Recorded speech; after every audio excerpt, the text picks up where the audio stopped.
Regresamos con argumentos. Gracias por estar en sintonía. Continuamos nuestra conversación con Carlos Aquino, analista político. Sus comentarios son importantes para nosotros. Los invitamos a nuestras cuentas en redes sociales a participar. Seguimos haciendo un repaso del panorama político nacional durante este año 2022. Otro pues de los argumentos que también hemos escuchado a lo largo de este año por parte de sectores de la oposición es que son tildados del sector de los alacranes. Entonces pues la respuesta de ellos es que el sector de la oposición que los califica así, es decir, desde la plataforma unitaria, pues los han denominado de este modo mientras se reúnen también con el Ejecutivo, reuniones de noche, aseguraba el diputado José Gregorio Correa en una de sus alocuciones al programa informativo y de opinión Primera Página. Vamos a revisar primero las declaraciones del diputado José Gregorio Correa y luego vamos a seguir con nuestro análisis. El que quiera hacer su primaria hará su primaria, pero ¿eso a quién está ayudando? ¿A un sector nada más? Pues no, eso no ayuda a la oposición.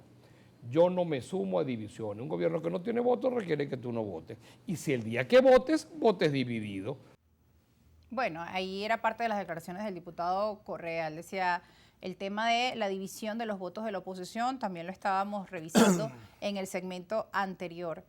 Un gobierno que no tiene votos, sin embargo, se perfila como el ganador para unas elecciones presidenciales si la oposición no logra el cometido de unirse, cosa que parece imposible. Claro, la cosa que eso es, ese concepto que plantea este señor es bastante exagerado. Decir que el gobierno no tiene voto, que no tiene apoyo, que no tiene gente, es no tener ninguna noción de lo que ha pasado incluso en este país. Por mucho que sea el nivel, claro, por mucho que sea el nivel de debilidad, de desgaste que ha tenido y que tiene el gobierno a lo largo de los últimos 15 años, porque el desgaste, de hecho, muchos no lo recuerdan, el desgaste y el proceso de debilitamiento y pérdida de apoyo empezó incluso con Chávez vivo, sí. A finales de la primera década de este siglo. Pero siguen teniendo no solamente una estructura bien importante, tienen todavía cientos de miles, no sé si millones, pero al menos cientos de miles de personas que están convencidas, apostando por ese proceso y por ese proyecto. Es una realidad que no podemos obviar y que mal hacen esos sectores de la oposición de derecha obviando esa realidad, porque además uno de los aspectos que ha ayudado de alguna manera al amalgamiento del chavismo en torno al PSUV es justamente la imagen de que lo que venga va a venir a arrasar con todo, a hacer caída y mesa limpia. Entonces, la visión de desconocer a la realidad del chavismo, nos guste o no ayuda al proceso incluso de poder avanzar hacia la recuperación real de Venezuela. No es raro que justo en estos días una encuesta que hizo Interlaces hablaba de que 70% de la población tiene desconfianza con respecto a lo que pudiera ser realmente un gobierno de la oposición de derecha. No es raro que haya esa percepción. Por allí tenemos por producción las gráficas de donde nos habla de esta encuesta que hacía Interlaces de Oscar Schemmel.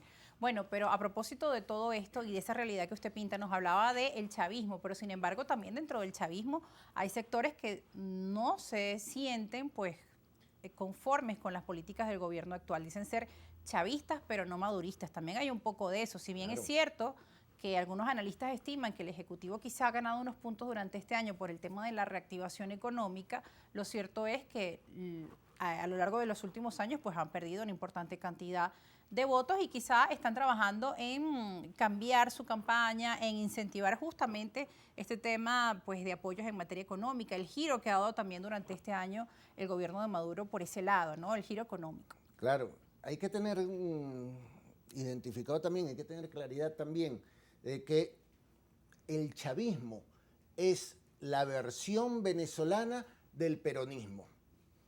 Me explico, ni el peronismo ni el chavismo es una concepción política desarrollada, madurada y finamente estructurada en todos sus aspectos, sino que ambas concepciones se basan fundamentalmente en lo que en determinados momentos expresó de forma genérica la persona referencial de esas ideas. Llámese Perón, llámese Chávez. Por eso es que se consiguen peronistas, y ha habido peronistas, hasta de derecha, neoliberales. En los 90, el gobierno más neoliberal que tenía América Latina, que era el de Menem, era peronista. Menem fue máximo dirigente y fundador de la Juventud Peronista y del Partido Peronista. Y ese fue un gobierno peronista, el más neoliberal de la historia. Como después, también peronista, los dos Kirchner y hoy Alberto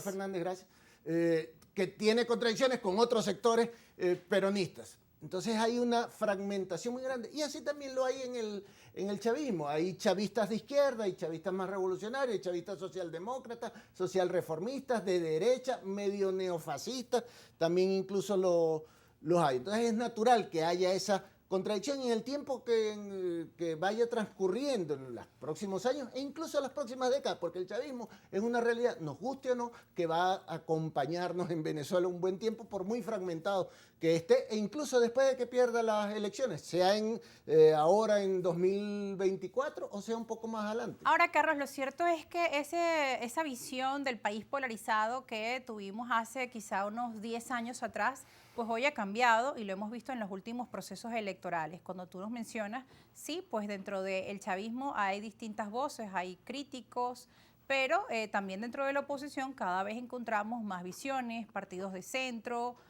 pues los que están congregados en la Alianza Democrática, en la plataforma unitaria, en fin. Ya no estamos viendo un país dividido en el chavismo y la oposición como fue unos años atrás. Pues ahora estamos hablando y lo estamos mirando en las encuestas de un país que apunta hacia quizá el centro, hacia nuevos partidos que han venido tomando fuerza y lo vimos en los últimos procesos electorales, partidos pequeños quizá como Fuerza Vecinal, Alianza del Lápiz, Unión y Progreso, son nuevas tarjetas que se han ofrecido a la población venezolana, pues y muchos también han optado por creer en ellas, aunque es indudable que también sigue ese apoyo tanto a la MUT, como lo vimos en las últimas elecciones, y también a la Alianza Democrática. Tienen sus votos. Sí, efectivamente hay que recordar que no fue casual ni inocente cuando en determinados momentos el propio presidente Chávez insistía en la necesidad de la repolarización. Él entendió claramente que ese escenario de la polarización le servía y cuando venían momentos de reflujo para su gobierno, intentaba hasta inventar la forma de lograr que se diera esas polarizaciones, ese blanco o negro. E indudablemente, tanto el país, su población, la política y la sociedad es muchísimo más diversa que un blanco o negro, que un chavista o un opositor. Tanto el mundo en torno al gobierno es muy diverso como el mundo opositor también lo es. Por eso decía, no solamente se habla de oposiciones de derecha, sino también ahí estamos quienes levantamos y reivindicamos posiciones de izquierda. Estamos en oposición e indudablemente políticamente no acompañaríamos esos procesos con la oposición de derecha. Ahora, en esos sectores críticos dentro de la izquierda, pues cuando llega la figura de Juan Guaidó hace unos años atrás, pues también se dice, ¿no?, en medio de todo el análisis, que la llegada de Juan Guaidó vino a reforzar, si habían sectores que criticaban a Nicolás Maduro, pues más bien en ese momento giraron a apoyarlo en contra, pues, de la llegada de una figura que se autoproclamó como presidente interino. Sí, hay varias cosas bien interesantes efectivamente que ver en torno a esa llegada. Veníamos también de unos años extremadamente críticos a nivel económico y social. A niveles de hambruna estuvimos en Venezuela en 2016-17. Por eso, en el aspecto de la emigración, por ejemplo, es que se habla de que para finales de 2018, la Organización Internacional de las Migraciones dice ya habían salido nuevos emigrantes venezolanos, 3 millones, solo para el 2018.